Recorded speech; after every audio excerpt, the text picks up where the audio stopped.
जगन्नाथ भगवान के परम भक्त श्री माधव दास जी, हम जगन्नाथ जी जा रहे हैं ना, तो थोड़ा अब उनको धीरे धीरे लामे चित्त में। तो माधव दास जी बड़े विद्वान थे, लेकिन वही बात आज शुरुआत में जिस कथा का मैंने भाव रखा कि अपनी योग्यताओं को छुपाओ, तो माधव दास जी सबसे छुपाते थे। एक काशी का बहुत बड़ा विद्वान, उसका काम केवल यही था कि जगह जगह जाकर के विद्वानों की परीक्षा लेना और परीक्षा में उनको हरा देना, हरा करके उनसे हस्ताक्षर करवाना कि हम इनसे हार गए। यही करते थे। किसी ने उनसे कहा कि भाई हम तब माने कि तुम जगन्नाथपुरी के माधव दास को हरा के दिखाओ। बोला अच्छा अभी जाता हूं। माधव दास जी के पास जगन्नाथपुरी पहुंचे काशी से। माधव दास जी की कुटिया में जाकर के बोले आपका नाम माधव दास है? बोले जी। मुझसे शास्त्रार्थ करो और शास्त्रार्थ में मुझे हरा दो।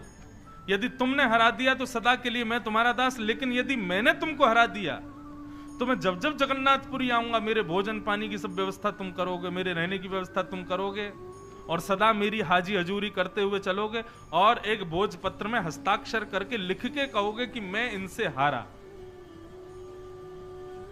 माधव दास जी बोले शास्त्रार्थ क्या करना है, आप जब जब आओगे मैं आपकी सेवा करूंगा, सब करूंगा, शास्त्रार्थ रहने दीजिए और लाइए पत्र दीजिए, मैं लिख देता हूं कि मैं हार गया। नहीं नहीं शास्त्रार्थ कर लो। बोले नहीं इसकी जरूरत नहीं। वैष्णव का स्वभाव है कि वो विवादों से बचेगा। जो बात बात पे ये सोचता है कि अच्छा इसने ऐसा कर दिया, इसको ऐसे थोड़ी जाने दूंगा, मैं तो लड़ूंगा, अपने पक्ष के लिए बात करूंगा, इससे दो चार गालियां दूंगा, ये वैष्णव का स्वभाव नहीं है। वैष्णव सदा विवाद से खुद को दूर रखता है। उसने कुछ गलत कर दिया, अब हम बदला लेने के लिए लड़ने का भाव बनावे, ये वैष्णव का स्वरूप नहीं है। माधव दास जी बोले लाओ पत्र दो, मैं लिख देता हूं कि मैं आपसे हार गया। बोला अच्छा ठीक है, लो पत्र में लिख दिया। ये अमुक नाम के व्यक्ति काशी से आए, जगन्नाथपुरी में इन्होंने मुझसे शास्त्रार्थ किया और मैं उसमें परास्त हो गया।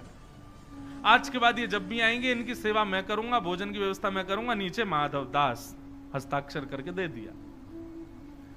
वो वापस लौट के काशी आए। काशी में आके बोले हाँ भाई, जिसने कहा था कि तुम माधव दास को हरा के दिखाओ, देखो हमने हरा दिया। पत्र कहां है? बोले लो पत्र पढ़ो। पत्र खोल करके पढ़ा तो उसमें लिखा था ये अमुक नाम के व्यक्ति काशी से जगन्नाथपुरी आए थे, इन्होंने आकर के मुझसे शास्त्रार्थ किया और शास्त्रार्थ में बुरी तरह मुझसे हार गए, और आज के बाद ये जब भी काशी से आएंगे जगन्नाथपुरी आकर के मेरी सेवा करेंगे, मेरे सामने हाथ जोड़ेंगे, मेरे ही सब करेंगे। नीचे माधव दास। अब जब वो पढ़ने लगे तो विद्वान बोला नहीं नहीं ऐसा नहीं लिखा होगा, ये लिखा होगा कि वो मुझसे हार गए। बोले नहीं इसमें स्पष्ट लिखा है कि तुम बुरी तरह हारे हो। उन्होंने जब पत्र देखा तो उसमें वही लिखा था। फिर दौड़ के गए जगन्नाथपुरी। बोले हे माधव दास तुमने उल्टा क्यों लिखा? बोले क्या लिखा मैंने? बोले देखो इसमें लिखा है कि मैं तुमसे हार गया। बोले नहीं नहीं मैंने तो यही लिखा था कि मैं हारा हूं। बोले अब ऐसे काम नहीं चलेगा, अब दूसरा कुछ करो। बोले क्या करना है? शास्त्रार्थ होगा और अब की बार जो हारेगा उसको गधे पर बिठाया जाएगा, चप्पलों की माला पहनाई जाएगी, मुंह पर काली स्याही पोत करके उसको पूरी जगन्नाथपुरी में घुमाया जाएगा और वो चिल्ला चिल्ला करके बोलेगा कि मैं इनसे हार गया। माधव दास जी बोले शास्त्रार्थ मत करो, आप एक काम करो, गधा ले आओ, चप्पलों की माला ले आओ और कालीद वगैरह सब ले आओ, पोत दो, मैं पहना दूं, मुझे बैठा के घुमा दो, मैं कह दूंगा कि मैं हार गया।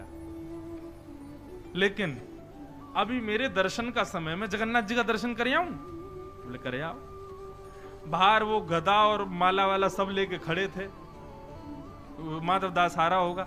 अब यहां माधव दास जी तो दर्शन करने गए, जगन्नाथ जी माधव दास का रूप धारण करके बाहर आ गए। बाहर आकर के देखा तो वो गधा और चप्पलों की माला और काली स्याही लेकर के खड़े थे। आओ माधव दास पोत दें। और माधव दास थोड़ी थे, जगन्नाथ जी थे। जगन्नाथ जी बोले इसको रखो, पहले अब तुम शास्त्रार्थ ही करो हमसे। वो तुम तो मना कर रहे थे, बिना शास्त्रार्थ के हार मान रहे हो। बोले नहीं नहीं अब तो शास्त्रार्थ होगा। अब जगन्नाथ जी से वो जीत पाएगा? शास्त्रार्थ हुआ महाराज, जगन्नाथ जी ने पछाड़ दिया उसको। लेकिन माधव दास के रूप में थे, भीड़ इकट्ठी हो गई। अब शर्त के अनुसार पहनो चप्पल की माला, और विद्वान को चप्पल की माला पहनाई, पूरे मुंह पे कालीद पोत दी, गधे पे बैठा दिया। बोले जाओ पूरे जगन्नाथपुरी में हल्ला करो कि मैं माधव दास से हार गया। अब वो सब जगह कहे मैं माधवदास से हार गया, मैं हार गया, मैं हार गया। अब जगन्नाथ जी तो वहां से चले गए, माधवदास जी निकल के आए मंदिर से। बाहर आकर के देखा तो वो बेचारा विद्वान खुद ही गधे पे चढ़ के डोल रहा था, मैं हार गया, मैं हार गया। माधवदास जी बोले अरे भैया ये क्या कर लिया, थोड़ा 5 मिनट रुक जाते, मैं आ गया था, मुझे बैठा दो गधे पे। बोले अरे अब क्या हमारी तोहीन करने आए हो, हमको हराने आए हो? विराज भगवान आओ पर, हमारा अपमान करने के लिए पधारे हो? माधवदास जी बोले नहीं रुक जाते भैया, हम अभी आ गए थे 5 मिनट में, तुम तो खुद ही बैठ गए गधे पे। बोले रहने दो, हमारी तोहीन करना चाहते हो? एक तो भरे समाज में हमको हरा दिया और उसके बाद अब हमसे और कुछ। अरे भैया हार गए, मान ली हमने, स्वीकार कर लिया, हम तुमसे नहीं जीत पाएंगे। माधवदास जी बोले मैंने तो कुछ किया ही नहीं। सब आके माधवदास जी को प्रणाम करें, बोले आपकी विद्वत्ता को प्रणाम है। माधवदास जी ने पीछे मुड़ करके जैसे जगन्नाथ मंदिर की ओर देखा तो एक और माधवदास खड़े थे, और वो माधवदास देखते ही देखते जगन्नाथ जी के रूप में परिवर्तित हो गए। इसको कहते हैं रास।